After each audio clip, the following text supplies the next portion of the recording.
The Scarf Incident. On a freezing January night in 2014, commuters poured into the Fabry station on Montreal's metro. People drew their coats closely and pulled their scarves high, trying to escape the freezing wind as they rode the escalators down into the underground. For most, it was just another routine trip home. But for one woman, it would be her last. Naima stepped onto the descending escalator with her scarf draped loosely around her neck, the end fluttering as the machine carried her downward. But as she almost reached the bottom of the escalator, one end of her wool scarf got stuck between the moving stairs of the machine. At first, it was just a subtle tug, something most wouldn't notice. But within seconds, the scarf tightened like a noose around her neck, yanking her head back violently. She staggered, clawing at her neck as the escalator dragged her downward. Her hands tore at the knot, nails scraping her skin raw. Naima's gasps turned to strangled cries as the scarf and her long hair twisted together, binding her head in place. Witnesses screamed as she thrashed wildly, trying to wrench herself free. In the frenzy, the machine's teeth pulled not just at the fabric, but at her scalp, tearing patches of skin as it dragged her closer to the grinding mechanism. Naima's eyes bulged, her face turned red, movements slowing to jerks and spasms. The crowd slammed the emergency stop, but it was too late. By the time the escalator shuddered to a halt, the damage was irreversible. Paramedics arrived within minutes, but on the cold tile floor of the Fabry station, she was pronounced instantly dead. Montreal's transit authority made huge reforms and constantly reminded riders to keep loose clothing and accessories secured. But for everyone who witnessed the execution that night, a haunting memory would remain forever. The sound of the escalator grinding on, indifferent, as it strangled a woman to death. The ultimate sacrifice. It was a calm Sunday morning inside a shopping mall in China. Families were in the stores, children were running between clothing racks, and the air was filled with laughter. For one young woman, it felt like just any other day, until she and her 2-year-old son stepped onto the escalator. The ride began just like any other, with the escalator humming steadily as it carried them upward. Nearing the end of the stairs, the mother adjusted her child in her arms, lifting him slightly to keep him safe from the shifting panels. But as they reached the very top, disaster struck. The metal service cover at the top of the escalator, meant to be bolted securely, suddenly collapsed beneath her feet. In an instant, the floor gave way, and the roaring machinery of the escalator swallowed her alive. Her survival instincts kicked in immediately. With every ounce of strength, she thrust her son upward, screaming for bystanders to grab him. Staff and strangers reached out, pulling the child to safety. For a split second, it looked as though she too might escape. But then, the escalator gripped her even tighter and started pulling her down. The machine's gears were merciless, dragging her deeper and deeper into the depths of the machinery. The mother's arms flailed, her screams echoed throughout the shopping mall, and then complete silence followed, broken only by the dull hum of the escalator. By the time staff managed to cut the power, her body had completely vanished beneath the escalator floor. Rescue workers arrived with heavy tools, cutting into the steel panels for hours, but there was no saving her. The only remains left behind were her bones, and the blood splattered all over the machinery. Security cameras captured everything. In just 9 seconds, an ordinary shopping trip became a tragedy seen around the world. Millions later watched the haunting footage, a mother sacrificing herself so her son could live. Her death sparked a nationwide investigation into escalator safety in China. Thousands of faulty panels, loose screws, and years of neglect were exposed.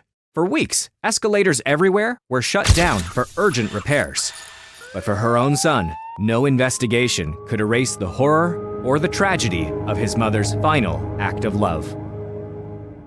The fatal repair. Escalators don't just pose risks to the public. For the people who repair and maintain them, escalators can be even deadlier. In 2001, inside a Californian shopping mall, a routine escalator service job turned into a disaster that still haunts safety experts today. It was a Thursday afternoon when 2 technicians were assigned to perform maintenance on an escalator unit after customers started reporting strange noises. They began with standard procedure by shutting off the main power.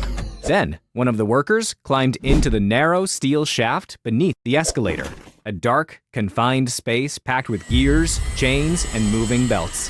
For him, this was nothing unusual. He'd done it hundreds of times before. But what happened next was a deadly combination of bad luck and horrible safety protocol. The second worker, unaware that his colleague was still inside, returned to the control panel above. Thinking the machine was safe to test, he switched on the escalator. In an instant, the escalator roared back to life.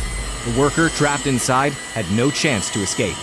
The massive gears began grinding forward, crushing him in place as his screams tore through the mall above. Shoppers froze, horrified, while his coworker fumbled desperately at the controls. But the escalator kept grinding, relentless, until silence fell. By the time his coworker managed to cut the power, it was too late. He had been fatally crushed by the very machine he had been trying to fix. This tragedy shocked the maintenance community so much that it became a teaching case in safety manuals across the country. Hell on Earth. It began as an ordinary evening rush hour, but turned into a nightmare no one could escape. On November 18, 1987, London's King's Crossing station was packed with commuters heading home. Crowds shuffled onto the long wooden escalators connecting the Piccadilly line to the surface, completely unaware that the escalator beneath them was about to become a killing machine.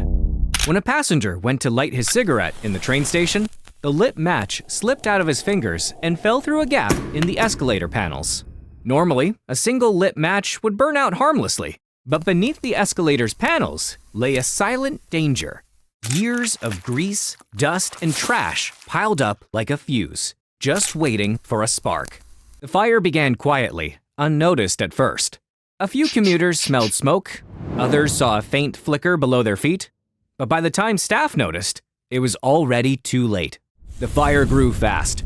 Within seconds, plumes of dark smoke filled the tunnel, suffocating everyone. Passengers coughed, stumbling for the exits, not realizing that they were trapped in the most terrifying disaster in the underground's history. As the fire gained strength and ferocity, the wooden escalator became a giant barbecue, with the roaring flames shooting upwards through the panels, sending an inferno blasting through the subway. People collapsed as the air itself turned deadly. Firefighters, who finally broke through, were met with a scene that they would never forget. There were bodies piled along the escalator, with corpses clawing at the walls, frozen in their final, desperate attempts to escape. When the flames were finally brought under control, the aftermath was shocking. 31 people dead and over 100 injured. The scene was described by survivors as hell underground. The disaster forced massive changes to the UK's transportation system. Wooden escalators were ripped out and replaced with metal. Strict fire safety standards were enforced, and smoking was banned across the underground. But for the families of those 31 people who never made it out, no number of new regulations would bring their loved ones back.